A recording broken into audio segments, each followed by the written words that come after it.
My name is Claire Matheson. I was 32 years old when my mother called me at 2 in the morning, not to check on me, not to say she missed me, but to hand me a set of instructions like I was still a teenager who hadn't earned the right to think for herself. You can come to your brother's engagement dinner, she said, but keep your mouth shut. No hello. No warmth. Just orders. Her reason? My brother Ryan's fiancé had a father, a retired colonel from the United States Army, and my mother was convinced I would embarrass the family the way she always said I did. I was sitting on the edge of a hotel bed in Roanoke, Virginia, phone against my ear, looking across the room at my closet. My dress blues hung on the left side. The black dress I bought for that dinner hung on the right. Captain's bars on the shoulders. 3 deployment patches on the sleeve. An Army Commendation Medal in the case beside it. My mother didn't know, or didn't care, that the very colonel she was so desperate to impress had pinned that medal on my chest himself, 3 years earlier at Fort Campbell. She didn't know, because she had never once asked. Let me go back 14 years. I was standing in our kitchen on Briarwood Lane, Roanoke, with an enlistment contract on the counter and my mother's face the color of unpainted drywall. My father had been gone 2 years, heart attack at 52, midshift at the packaging plant. My mother had just launched a catering business out of our home kitchen. Trays of appetizers lined up on every counter next to my paperwork. She needed help. She needed me to stay. I tried to explain. Joining the Army wasn't about leaving her. It was about building something that was mine. Something nobody handed me and nobody could ever take away. She didn't hear a single word. The morning I left, I loaded my duffel into a cab at 6 a.m. She stood on the front porch in her bathrobe. She didn't hug me. She said, "If you walk out that door, don't expect me to be waiting." I walked out. She wasn't waiting. Every holiday visit after that felt like a performance review I had already failed before I walked in the door. Her name was Diane Matheson. She treated me like a guest she hadn't invited, polite, distant, cold in ways that left no fingerprints. My brother Ryan had learned early. He stayed. He helped with the catering. He answered her calls on the first ring. In our family's quiet arithmetic, staying equaled love, and leaving equaled betrayal. I didn't leave to hurt her. I left because staying would have cost me everything I became. That morning, the day of the dinner, my alarm went off at 6, same as always. 30 minutes of push-ups and planks on the hotel carpet. Black coffee from the lobby machine. A check-in call to my unit back at Campbell about an upcoming training rotation. Routine keeps me level. Routine is the thing that holds everything else together when the world goes sideways. At 8:15, a text from Ryan. Dinner tonight at Hargrove's Grill, 7 p.m. Dress nice. And Claire, just sit there and smile. Don't talk about the Army stuff. It makes people uncomfortable. The Army stuff. 14 years of service. 3 deployments. An Army Commendation Medal. Supply chains that kept 3 forward operating bases running in Helmand Province. My brother called it the Army stuff like I spent my weekends at a hobby fair. I didn't reply. I opened the closet instead. Dress blues on the left. Black dress on the right. I reached for the dress. Not because I was ashamed, I have never once been ashamed of that uniform. But tonight was Ryan's engagement dinner, not mine. The whole reason I had driven 7 hours from Fort Campbell was to see my brother's face before I deployed again in 60 days. Just that. Nothing more. Around 10, a message arrived from an unknown number. Ryan had given his fiancée my contact. Hi Claire. So excited to finally meet you tonight. Quick heads up. My dad is pretty traditional, so try to keep things easy and light at dinner. He doesn't love heavy topics. Can't wait to meet you. The message was from Amanda Harrison, Ryan's fiancée. I called Ryan immediately. What exactly did you tell Amanda about me? A pause. The kind of pause where someone is deciding how much truth to spend. Just the basics. That you've been traveling. Doing your own thing. You know how Mom feels about the Army talk. You told her I've been traveling. It's just easier this way. Her dad is a Colonel, Claire. A real one. He doesn't need to hear about. He stopped himself. Not fast enough. About what, Ryan? Silence. Long and flat. He hung up. I set the phone on the nightstand carefully. The way you set something down when you're fighting the urge to throw it. My brother didn't just want me to be quiet. He was embarrassed, not by anything I had done wrong, but by everything I had become. A real one, he had said. As if there were another kind. Hargrove's Grill sat on a corner in downtown Roanoke. Stone facade, dark wood interior, the kind of restaurant where the napkins are cloth and the lighting is low and the hostess knows your name if you come often enough. Private dining room in the back. Table for 12. I arrived at 6:55, 5 minutes early because the Army trains that into you and civilian life never fully takes it out. Diane was already there, standing at the far end of the table arranging white roses in a low glass vase, her back to the door. She wore a navy dress and a single strand of pearls. When she turned and saw me, her eyes moved from my shoes to my hair in one clean sweep, like a sergeant inspecting a private. At least you dressed properly, she said. No hello. Just a verdict. Ryan and Amanda arrived a few minutes later. Amanda was warm, nervous, smiling the way people smile when they really want something to go right. She crossed the room and shook my hand. You must be the sister. Ryan says you've been doing so much traveling. Where have you been lately? Traveling. Like a stamp pressed into my forehead. All over, I said. Which was true. Just not the way she meant. Before the Harrisons arrived, Diane pulled me into the hallway outside the private room. The carpet was burgundy. The sconce lighting was dim. She leaned close enough that I could smell the same hairspray she'd used since I was 12. The Harrisons believe we're a stable, accomplished family, she said. 2 children, both doing well. I told them you work in hospitality. Hotel management. Something like that. If they ask, just nod along. I stared at her. You told them I work in hotel management. It's close enough to what you actually do. You manage supplies and things. I'm a quartermaster corps officer, Mom. I manage supply lines for 3 forward operating bases in Helmand Province. She made a small dismissive motion with her hand, like she was brushing away a fly. Same idea, different words. Don't correct me in front of them. She walked back in. I stood in that hallway for 10 seconds. Maybe 15. She hadn't downplayed what I did. She had replaced it. She had constructed an entirely different Claire Matheson, one without the uniform, without the rank, without the deployments, without the medal, and handed that version to the family of a retired United States Army colonel. This wasn't something she had done tonight. She had been doing this long enough that I realized, standing there, she might have started to believe it herself. Colonel David Harrison walked into the private dining room at 7:12 with his wife, Margaret, one step behind him. He wore a charcoal blazer over a white shirt. No uniform, but the way he moved, shoulders square, chin level, eyes moving across the room left to right before committing to a single step, that was uniform enough. Margaret Harrison was elegant, silver hair, composed smile, the kind of steady warmth that comes from years of military functions and moving and starting over in new places and making it look effortless. Diane was on her feet before they had cleared the doorway. Colonel Harrison, what an absolute honor. Jim, please. I'm retired. He smiled politely and shook Ryan's hand, then looked around the table.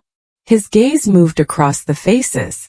Diane, Ryan's college friend, Amanda's cousin, and then it stopped on me. 1 second, maybe 2.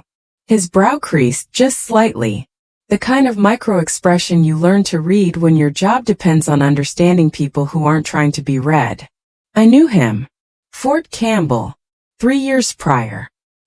He had stood at a podium and called a citation. I had marched forward, saluted, and he had pinned the Army Commendation Medal onto my dress uniform. I said nothing. I nodded once. He nodded back. The moment passed, almost. The dinner table was Diane's performance, and she ran it the way she ran her catering events. Tight schedule, no surprises, no room for anything she hadn't planned. Then Margaret Harrison turned to Diane and asked pleasantly, "And what does your other daughter do?" Diane didn't miss a beat. "Oh, Claire works in hospitality. Hotel management. She travels quite a bit. You know how that industry is." I heard each word land like a small, precise cut. Margaret turned to me next, with the easy warmth of a woman who had spent 3 decades welcoming young officers and their families. "Hotel management, that must keep you busy. Where are you based?" I chose carefully. Fort Campbell area, actually. Kentucky. High-pace work. A lot of logistics.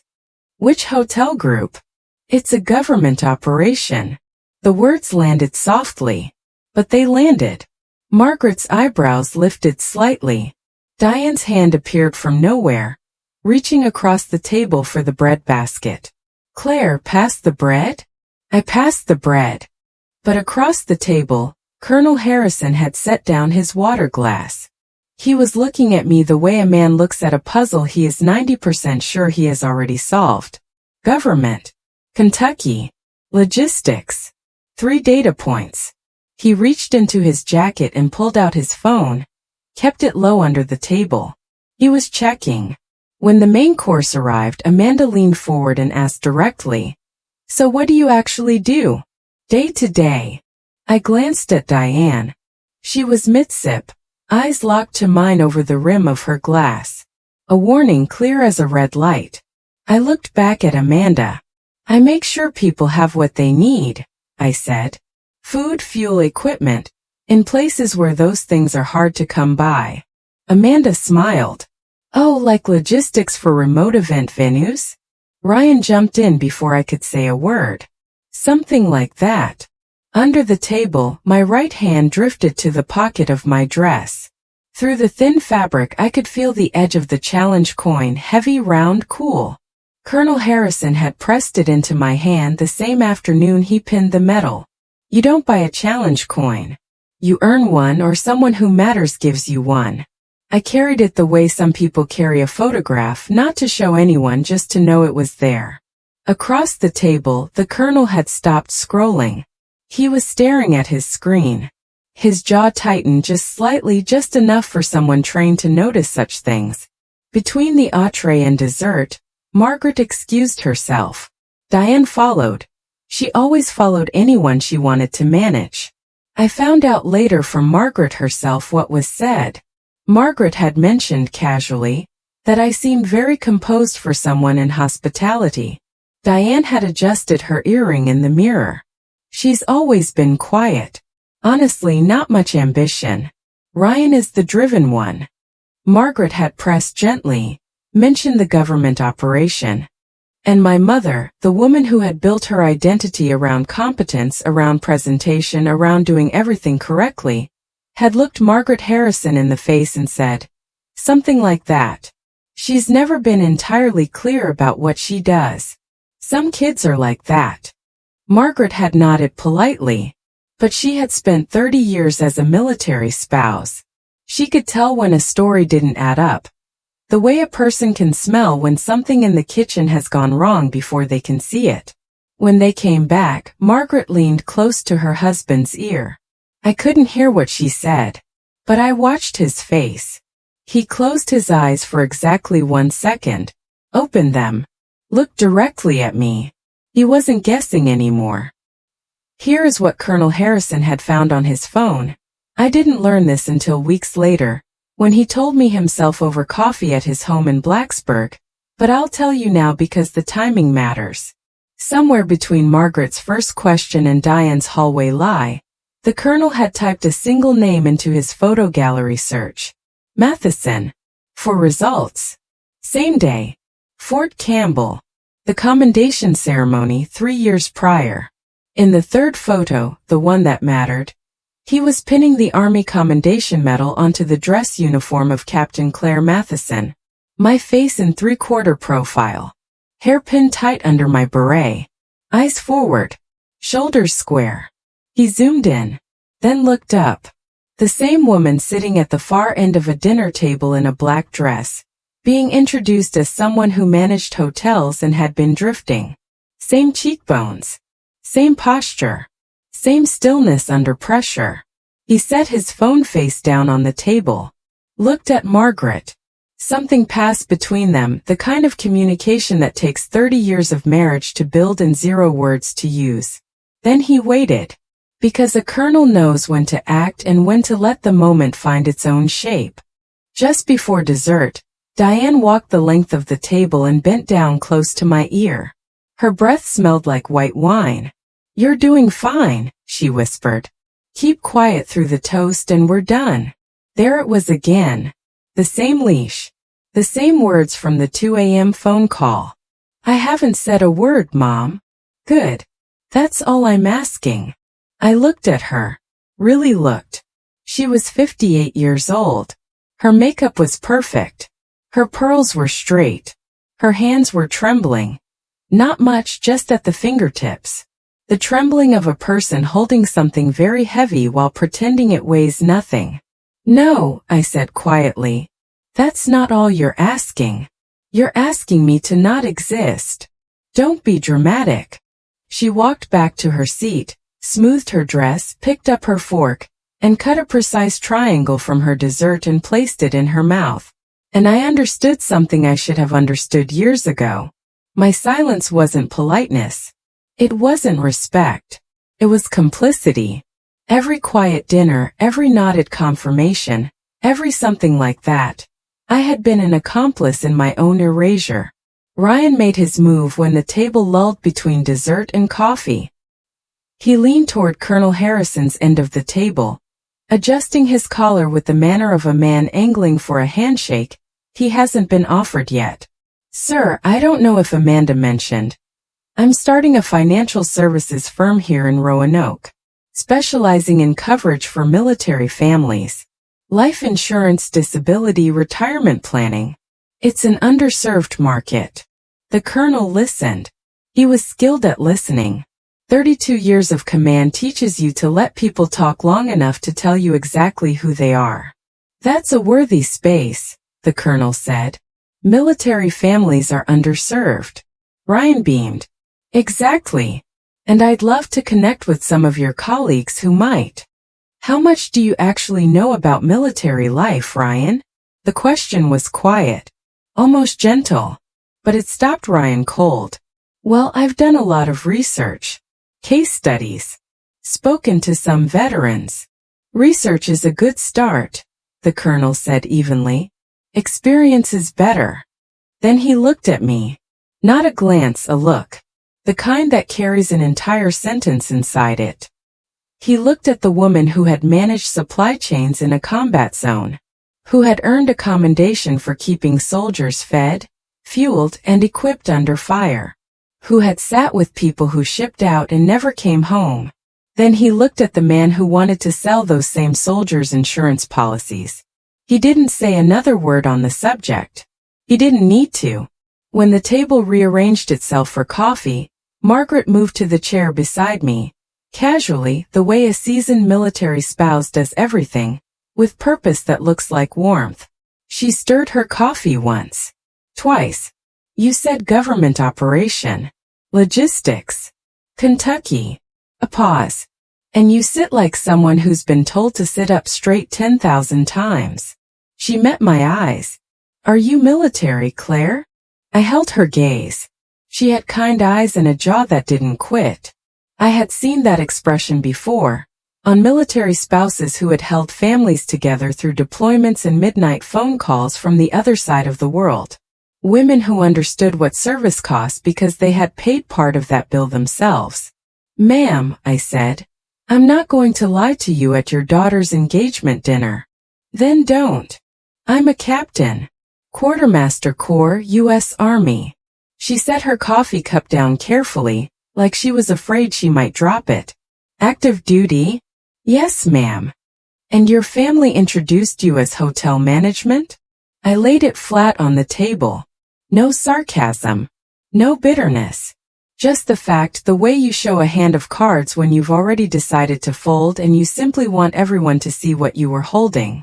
Margaret's hand went to her chest.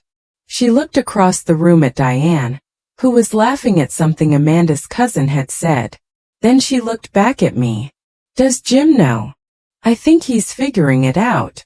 She stood, squeezed my shoulder once, and walked to her husband's side. Whatever she told him took 4 seconds. He listened without moving.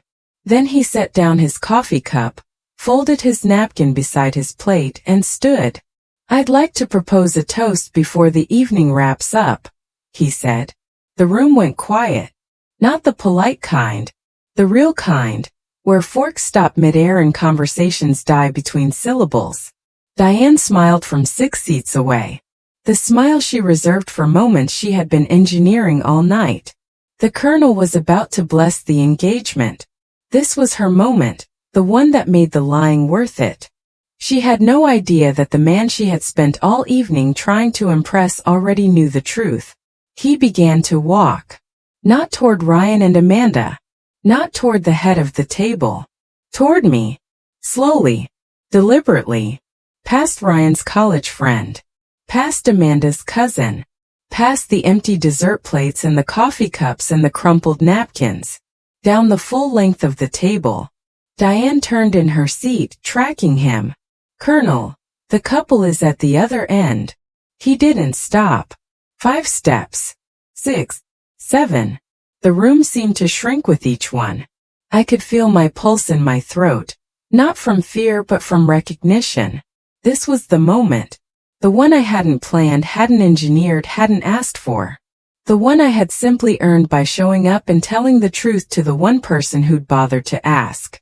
He stopped directly in front of me. I looked up. He looked down. We held eye contact for 3 full seconds. Good evening, he said. His voice was quiet, but it carried to every corner of the room. I'm surprised to find you here. Good evening, Colonel, I said. Steady. Clear. He nodded once. Then louder, loud enough for Diane, for Ryan, for Amanda, for every person at that table. Who are you to this family? The question landed like a charge that goes off in total silence. Light before sound. And then a perfect stillness before the world rearranges. Every head turned. Diane was halfway out of her chair. She's my daughter, she works in. Colonel Harrison raised one hand, palm open, fingers straight. The command gesture. Universal. Unmistakable. Diane stopped. Captain, he said, looking at me. The word landed on the table like a dropped glass. Please state your name and unit for everyone at this table. I stood up. Chair back. Shoulders square. Not at attention, I wasn't in uniform, but close enough that every person in that room could feel the difference between someone who learned to stand in a dining room and someone who learned to stand on a parade ground. Captain Claire Matheson. 3rd Quartermaster Battalion. Fort Campbell, Kentucky. The silence was total. Not uncomfortable. Not awkward.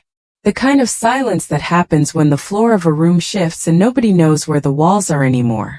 Amanda looked at Ryan, her mouth open. No words. Ryan looked at the tablecloth. Colonel Harrison turned to face the table. I pinned the Army Commendation Medal on this officer 3 years ago at Fort Campbell, he said, for distinguished service during Operation Resolute Support. 12 months in Helmand Province.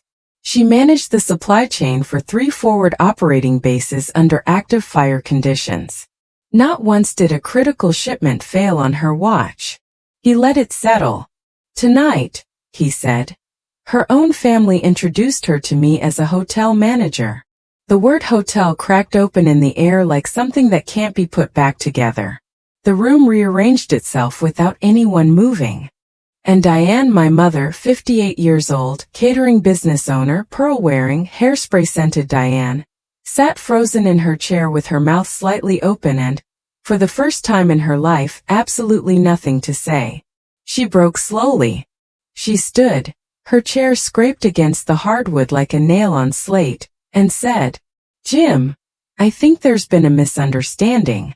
I was only simplifying things for conversation. You know how dinner parties go. Simplified. The colonel didn't look at her. He was still addressing the table. Mrs. Matheson, my wife tells me you said your daughter has no real career. That she's been drifting. Margaret spoke quietly, precisely.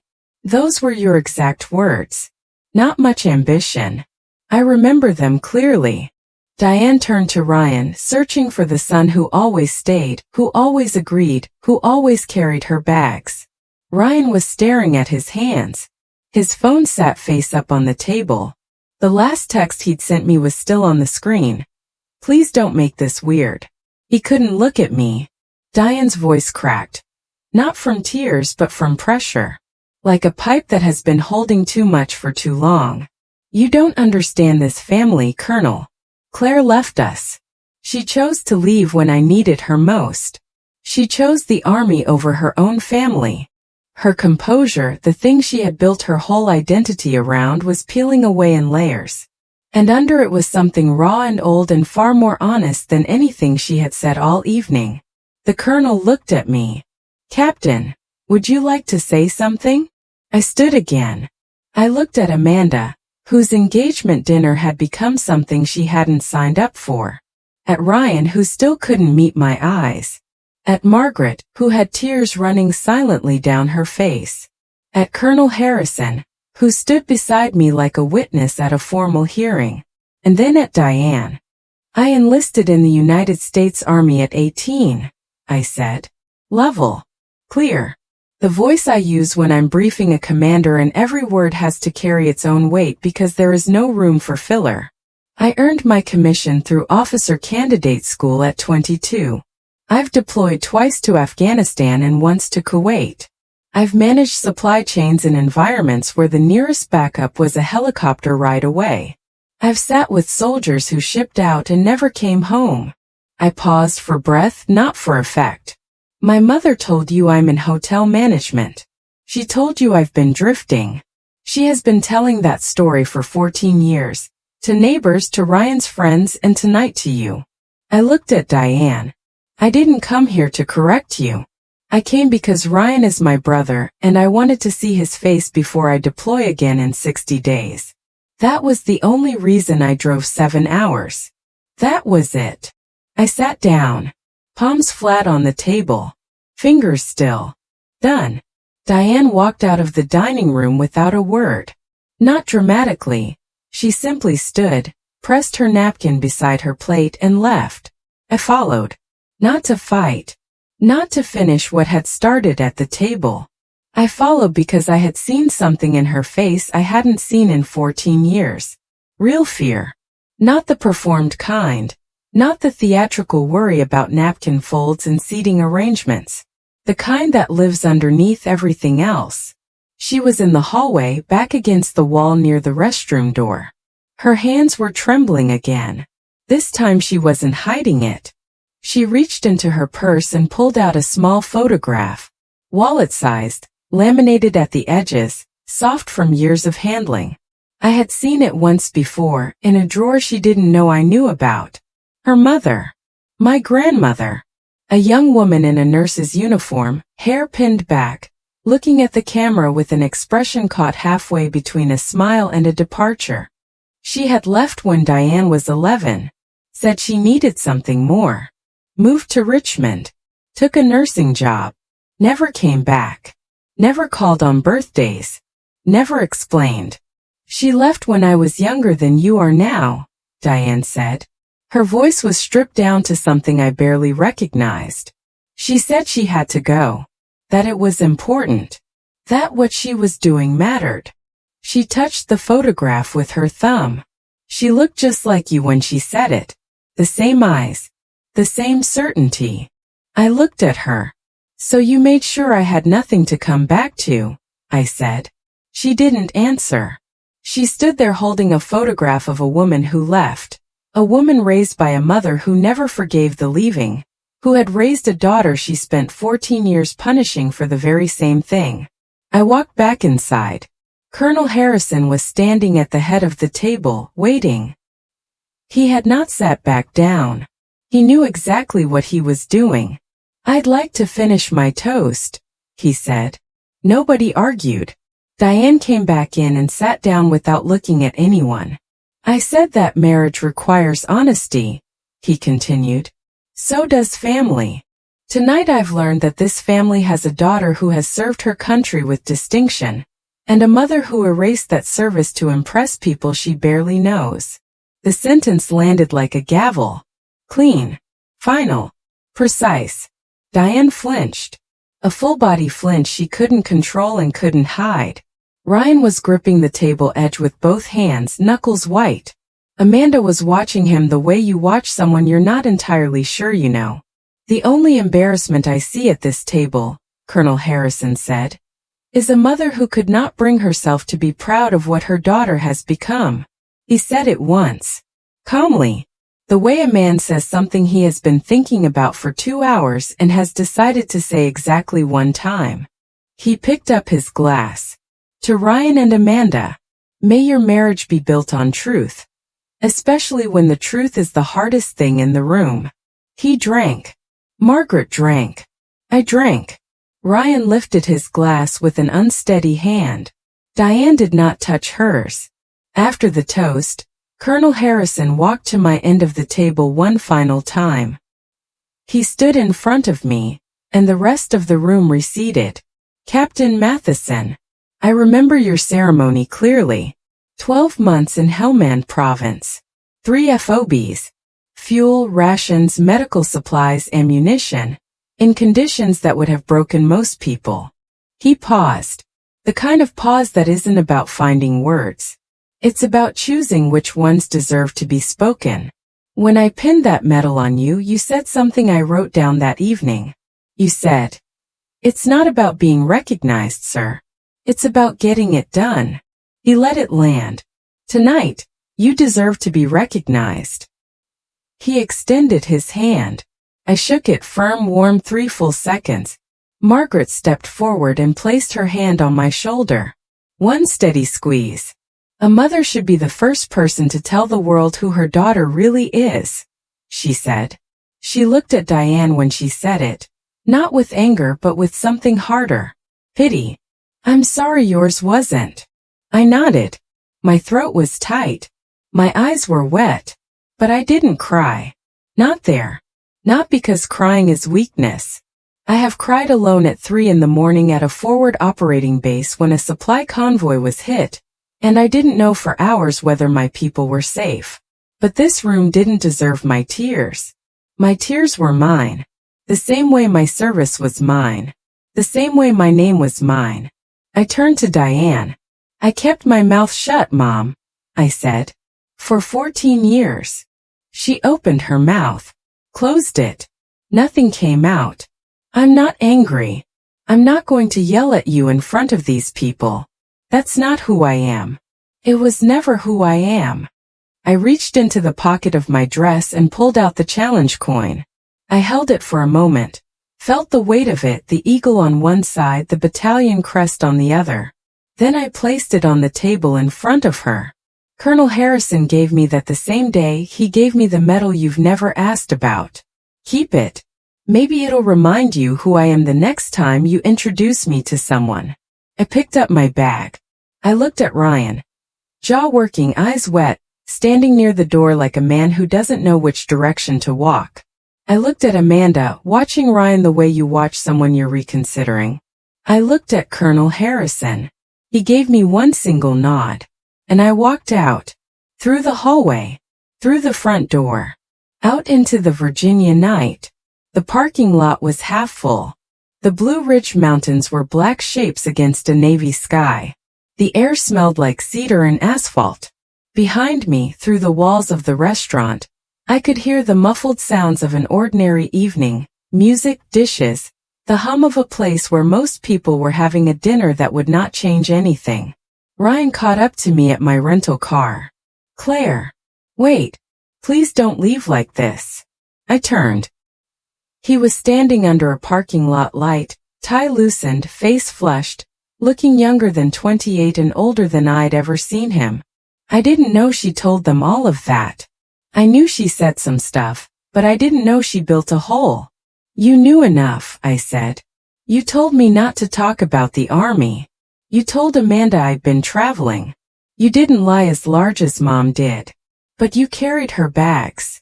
I was trying to protect. Protect what, Ryan? Your pitch to her father. He couldn't answer. He looked at the ground, at his shoes, at the cracks in the asphalt. Anywhere but at me. I love you, I said. You're my brother. But I cannot keep being the person this family is ashamed of, when there is nothing to be ashamed of. He looked up. Eyes wet. Chin trembling. When you're ready to know who I actually am. Not who Mom told you I was, you know where I am. Fort Campbell. 3rd Quartermaster Battalion. I'm not hard to find. I got in the car. Started the engine. He stood in the parking lot light for a long time watching me pull away. I learned later what happened inside after I left. Amanda pulled Ryan to a corner of the dining room. Her voice was low, but her words carried the precision of a woman raised by a colonel. You told me she was drifting. She is a captain in the United States Army, Ryan. You lied to me. I didn't lie. I just let Mom handle the story. That is the lie. She walked back to her father's side.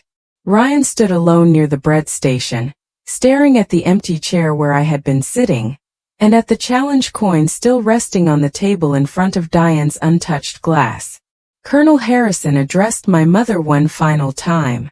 Standing, hands at his sides. Mrs. Matheson, I respect your son. I care deeply for my daughter. I wish your family well. But I want to say one thing clearly. He paused. I have commanded thousands of people over 32 years. I can tell you without hesitation that Captain Matheson is someone I would trust with the lives of the soldiers under my command. The fact that you could not find it in yourself to see that is not her failure. He let the silence hold it. It is yours. Diane sat alone at the table after that. The servers cleared dessert plates around her. The white roses she had arranged at the start of the evening had begun to droop. She didn't move. She didn't cry. She sat with the challenge coin resting in her open palm, looking at it like something she had never held before in her life. 3 weeks later I was back at Fort Campbell. Morning briefings. Logistics meetings. Supply manifests for the upcoming deployment. The routine that held me together the way it always had. Ryan called twice. I answered the second time. He apologized, not the full apology, not the one that reaches all the way back to the root of it, but enough to leave a door slightly open. Amanda made me tell her everything, he said. About your deployments, about what Mom's been saying for years. She told me. If I can't be honest about my own sister, how can she trust me to be honest about anything? They were still together. But Amanda had set one condition. Ryan had to rebuild a relationship with me on my terms. Not Diane's. Not his. Mine. Diane hadn't called. I had expected that. Silence was her pattern. When confronted with the truth she couldn't control, she went quiet. For the first time in 14 years, I let the silence be hers to fill. One thing arrived in the mail. Cream-colored envelope. No return address.